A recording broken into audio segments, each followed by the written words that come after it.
Foreign companies in China are concerned for their Taiwanese employees as Beijing outlines harsh penalties for what it calls die-hard Taiwanese separatists. Chinese leader Xi Jinping calls for cooperation among Central Asian countries as he seeks to deepen ties at a summit in Kazakhstan. Defense analysts gather in Taipei to discuss what the U.S. and Taiwan can do about China's growing aggression. Plus, Taiwan loosens rules on hiring foreign caregivers to look after its aging population.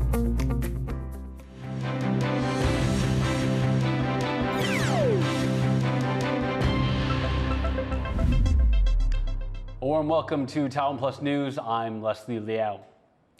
Foreign companies operating in China are trying to assess the safety of their Taiwanese employees after Beijing announced new guidelines to execute what it calls die-hard Taiwanese separatists. That's according to an exclusive report by Reuters. Our reporter Reese Ayers has been looking over the report. Reese, what's it saying? Well, that Reuters report that came out earlier today, it talks to several lawyers and business executives based in China. The crux of it really is that Taiwanese people and foreign multinationals based in China are assessing the legal and physical risks presented to their Taiwanese employees by these new guidelines from China. Now, one lawyer in the report said that several companies have come to them to assess the risk to their Taiwanese personnel, and that they also express concern about the vagueness of these new guidelines, that perhaps even something like a social media post, or even the way that a Taiwanese person chooses to vote in a Taiwanese election could be construed as being pro-independence. Now, there are around 177,000 Taiwanese people working in China as of 2022, and those guidelines are pushing foreign companies with those Taiwanese employees to hold these risk assessment meetings. And some have already given Taiwanese staff members the chance to leave. And Reese, can you tell us more about these new guidelines? What does it potentially allow China to do? Well, they're guidelines announced by China's judiciary on June 21st. They essentially criminalize any behavior seen as promoting Taiwanese independence, and that would include things like pushing for Taiwan to join international bodies, for example, such as the UN, with the most severe punishment being execution. Now, one of the most concerning elements is the part that makes illegal, quote, other acts that seek to separate Taiwan from China. Now, that wordage feels deliberately vague and essentially allows China to interpret and enforce these guidelines very, very broadly. Now, Taipei responded to the announcement of those guidelines by issuing a travel warning for Taiwanese citizens going to China. But China's foreign ministry has said the guidelines only target an extreme minority of die-hard separatists, and that most Taiwanese people have nothing to worry about. Executives and analysts who were interviewed by Reuters for that report say that the guidelines will only serve to harm China by putting foreign companies off doing business there, particularly the ones that have high numbers of Taiwanese employees. Well, thank you, Reese. That was Reese Ayers reporting live from Taipei on how China's new guidelines impact foreign companies. The Defense Ministry says 62 Chinese military aircraft have been spotted around Taiwan since Thursday morning. The ministry also reported to 6 Chinese naval vessels operating around the country. 55 of the aircraft crossed the median line of the Taiwan Strait and entered Taiwan's Air Defense Identification Zone, or ADIZ. This zone is not Taiwan's sovereign airspace, but is used by the military for defensive purposes. Taiwan's defense ministry says the Chinese aircraft were conducting joint patrols with the naval vessels. Taiwan mobilized its own forces in response. The incursions come as China holds military exercises in waters north of Taiwan. Tensions have been building in the Taiwan Strait over the last week after a Taiwanese fishing vessel was boarded and detained by the Chinese Coast Guard for crossing into China's territorial waters. Reese Ayres spoke with Corey Lee Bell, Project and Research Officer at the Australia-China Relations Institute at the University of Technology, Sydney, to find out more about the situation. So both sides have recognized that the boat that was carrying Taiwanese and Indonesian fishers did in fact cross into Chinese waters. But Taiwan's saying that China's detainment of that boat is a little heavy-handed, particularly given that these kind of accidental crossovers happen quite frequently. So is China trying to make some kind of point here? So we've seen these sorts of escalations, these sorts of harder tactics in other parts of the South China Sea, for instance. We've seen more aggression towards the Senkaku Islands or the Liao Islands. A couple of years ago, a scholar in China was saying basically they've entered into a new phase. Their core interests, as they're called, in the South China Sea, generally, not just Taiwan, they're going to be more aggressive in pursuing those or into defending them, as I would say. So that particular incident may not necessarily be just something to do with the Liao administration or cross-strait tensions. It may actually have to do with a broader shift in how China's engaging with other parties in the region and an attempt to basically exert its authority, and maybe there's an element of intimidation there as well. A pretty significant uptick in incursions into its ADIZ. Do you think that the events of this week, the fishing boat being seized, do you think that's a cause for China to have this increase in military presence around Taiwan, or is there more at play here? I think there's more at play. I don't think the incident necessarily has to do with the incursions. These obviously, there's lots of planning that goes into these. If it's going to be a sort of ad hoc thing that requires a mobilization of a lot of resources, it's very disruptive. So that doesn't happen for very small incidents. I think when you look at the ADIZ incursions, you need to look at the broader trends, the longer trends. And there has been a pattern that's emerged over the last few years. I've actually written about this before. Of over the last few years, you've seen escalations in the peaks and in the frequency. The peaks is in terms of the number of overflights, the number of planes that are entering in a given period or in a single day. And you've seen increases in the intensity. One could be just simply to wear Taiwan's Air Force and its Defense Force resources down, because obviously when you send up interceptors, that requires, those planes need maintenance. It just also creates a sort of, the sort of general atmosphere of impending doom within Taiwan as well. It sort of creates that sort of political pressure. China's still holding a Taiwanese fisher that it detained back in March, and there's no news yet on when these fishers might be released. Is China using civilians as pawns in a bigger game here? So the way that the legal system works there, especially involving foreigners, it can be politicized to a degree, but it also has inherent problems with that legal system. And in things like the territorial waters, these sorts of issues, there's a broader political statement as to what sort of gravity China wants to attach to those issues, those issues of its sovereign waters and people violating them. That's a broader issue. So again, that may not be directly related to the actual Taiwan tensions, but more to the issue of China making this sort of stronger effort to sort of protect what it calls its core interests in the region, to enforce its maritime claims against not just Taiwan, but other actors in the region who have overlapping and often, you would say, fairly well-supported claims. That was Reese Ayres speaking with Corey Lee Bell, Project and Research Officer at the Australia-China Relations Institute.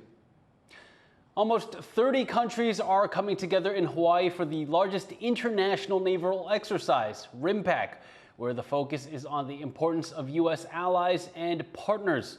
Jaime Okan reports from Hawaii on U.S. efforts to involve allies and partners in regional security.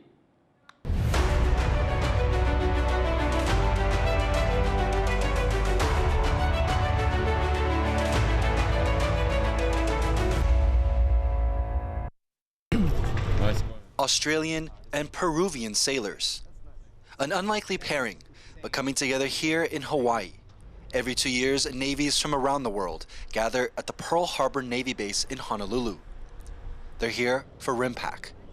Also known as the Rim of the Pacific exercise, it's organized by the U.S., and it's the world's largest international naval drill, intended to strengthen cooperation with countries around the Pacific Ocean. The U.S. also invites allies from Europe and elsewhere. This year, more than 30 vessels, 150 aircraft, and 25,000 personnel will be taking part in the exercise. Taiwan has never participated in Rimpac, despite recent calls from U.S. lawmakers to extend an invite. Rimpac officials here told TaiwanPlus the decision is in line with the U.S.'s One China policy. For sailors here, Rimpac is a rare opportunity to reconnect with old friends. I've been meeting a lot of classmates. I didn't know they were here.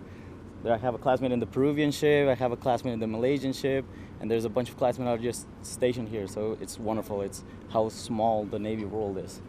For others, it's a chance to learn something new.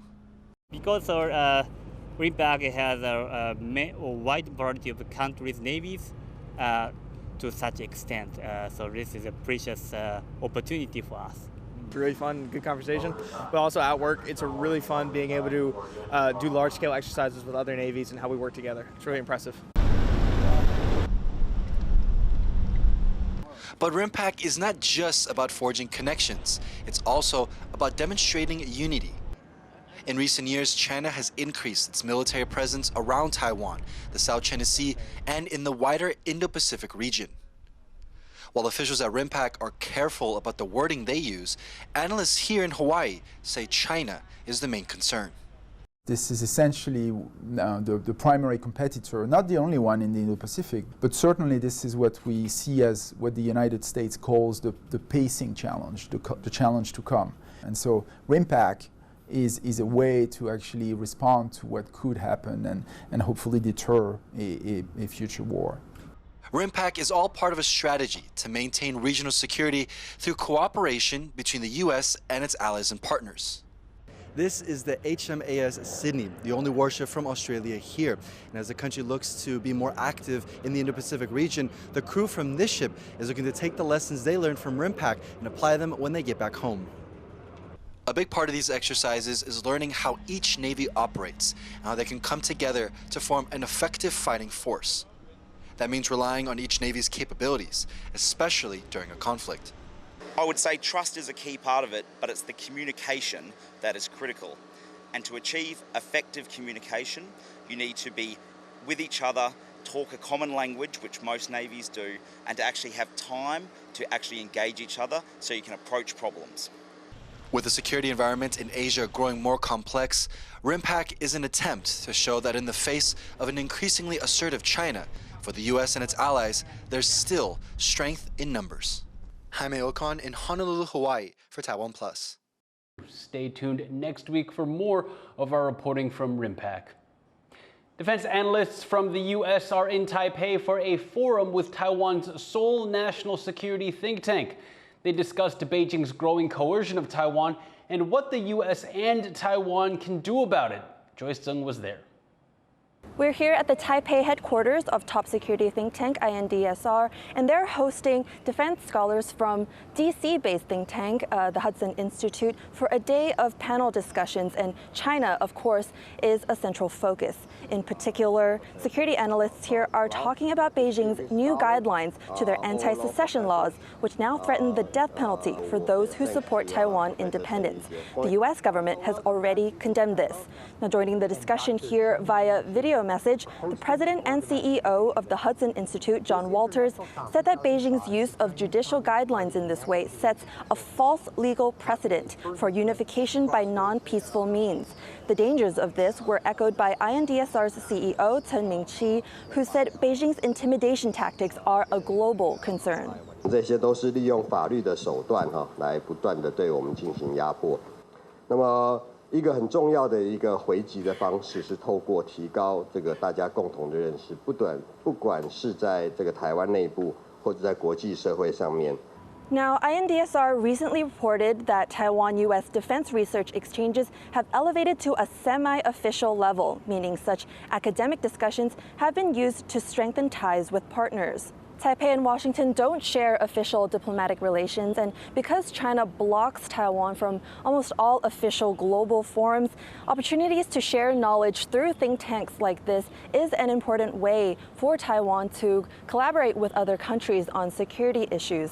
As for concerns on China's legal coercion, defense scholars say that with regional peace at stake, Taiwan and the U.S. must lead like-minded countries to uphold international laws and protect the status quo. Scott Huang and Joyce Zhen in Taipei for TaiwanPlus. Coming up after the break, Chinese robots equipped with AI take center stage at a conference in Shanghai, showing off the country's tech advances amid sweeping U.S. restrictions. Stay tuned.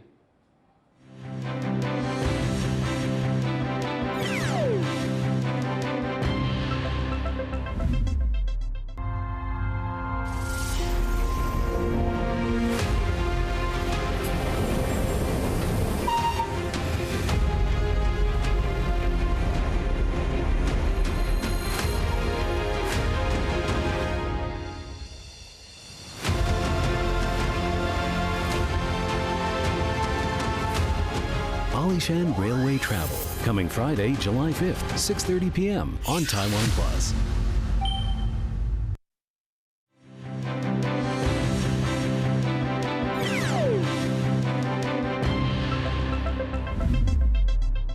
Welcome back. You're watching TaiwanPlus News. Global leaders are leaving Kazakhstan as the 24th annual Shanghai Cooperation Organization Summit ends. Hurl Hughes reports on the growing ties throughout Central Asia. An armed escort for Chinese President Xi Jinping as he leaves Kazakhstan, marking the conclusion of the two-day Shanghai Cooperation Organization Summit in the country's capital. It's a political, economic, and security organization with 10 members. China, Russia, India, Iran, Kazakhstan, Kyrgyzstan, Uzbekistan, Pakistan, Tajikistan, and the latest addition, Belarus. Together, they represent 40% of the global population and about 32% of the world's GDP.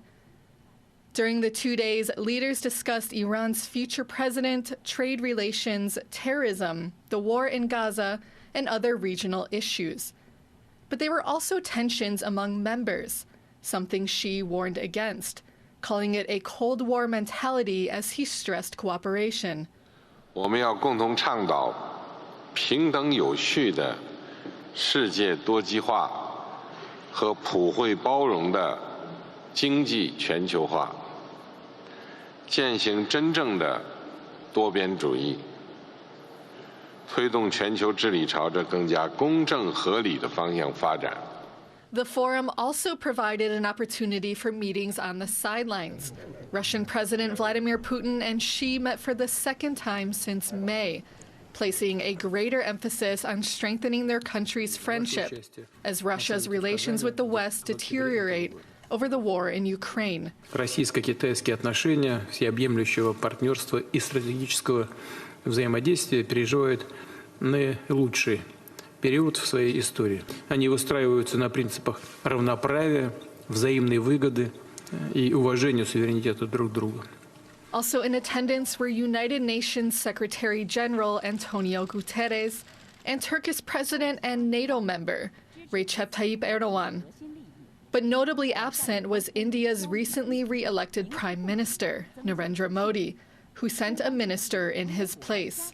Modi's non-presence suggests that there are some cleavages and fractures within the SCO, although Moscow and Beijing seem to be extending their position in Central Asia. The momentum is somewhat interesting because it tends to be a consolidation among states that are either authoritarian or who have leaders with more authoritarian type tendencies. By the end of the two-day summit, leaders announced new trade and security deals as a sign of increased cooperation in the region. But for the global community, a much deeper message. With new members added every year, the group's legitimacy and influence is growing and could push the balance of global power in their favor. Delphine Chen and Hurrell Hughes for TaiwanPlus. 6 people have been arrested in India after 121 people died in a stampede. The 4 men and 2 women in custody were organizers of a Hindu religious event in northern India that drew a crowd of 250,000 people on Tuesday. They fled the scene when the fatal stampede started. They are assistants to the event's preacher, who is said to have retreated to his monastery since the incident. A plan to loosen rules on hiring migrant workers as caregivers is getting a mixed reaction. While some welcome it, others worry it will leave those with serious disabilities behind. John Van Trieste reports. Over 200,000 Southeast Asian caregivers are in Taiwan to help those who can't live on their own, either because of age or disability. And there could soon be many more of them on the way. This week, the Ministry of Labor announced changes to the rules on who qualifies to employ migrant workers. In addition to people over 80 and people in rural areas with histories of long hospital stays, individuals who've been permanently incapacitated can now apply without having to go through a special doctor's evaluation. These changes are meant to take effect in September. An estimated 55,000 people who can't care for themselves are expected to benefit. But while different groups acknowledge the need for more access to care, views on these rule changes are split. The concern is whether caregivers who come to Taiwan for these thousands of potential jobs will be selective about what positions they take, favoring employers with less severe conditions. Some believe the changes ease pressure on an aging society, and that where there's a demand for care, there will be someone to fill it. 为什么医师评估巴氏健保都有蛮大的一个压力，是因为说太多的家庭都有需要了，所以我想这个本身并不是排挤效应，而是说整体我们照顾的需求量太大。 But others worry that without government intervention, those who need care the most won't be able to find a caregiver. 放宽之后，要怎么去让看护工会愿意待在所谓的重症或者是照护需求比较高的地方？那我们是建议是以不同工不同酬，给薪要有差别。 Some who hire caregivers see things differently still. They say the rules need to be loosened even further, with far fewer bureaucratic hoops to qualify and far more freedom to choose. Heidi Zhang, whose parents are both ill, is one of them. She's the head of an organization that hires caregivers for people's relatives, and she says the way the hiring system works now is tough on families like hers. You cannot forbid us to have the freedom to choose the way we are going to have the care. The government shouldn't say, hey, you are not qualified. You are less than 80 years old. You can only hire a local caregiver for 1 hour. And those who is in certain condition that you can hire the caregiver, you should give all the option to the people. Zhang says the speed at which Taiwan's population is aging means the country can't afford to wait to open up further. She says this is the way to make sure a growing need is met, and that older people in particular have a dignified end to their lives. Patrick Chen and John Van Trieste for TaiwanPlus. An indigenous community in southeast Taiwan is protesting plans to build a resort in their village. 下边朗部的这些在呼吸的人呢，我们是活的人，怎么可以在环境报告里面一句话都不说？这是什么样的一个看不见的能力？ People from Pinaski Village in Taidong County say the hotel is planned to be built on their ancestral and sacred sites. They say the plan disregards their way of life and would disrupt local culture.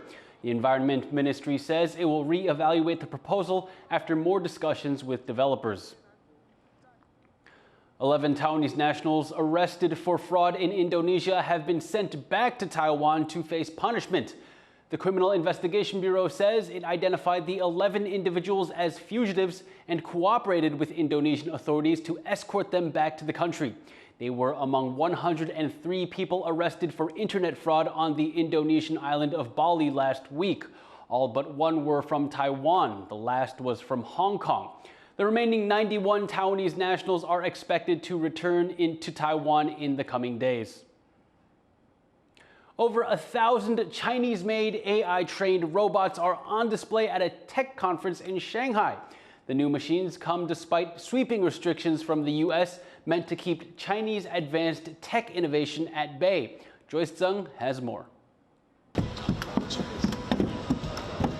A new take on man's best friend. This 4-legged robot has been trained with large-scale AI models. It's one of many innovations on display at the World Artificial Intelligence Conference in Shanghai.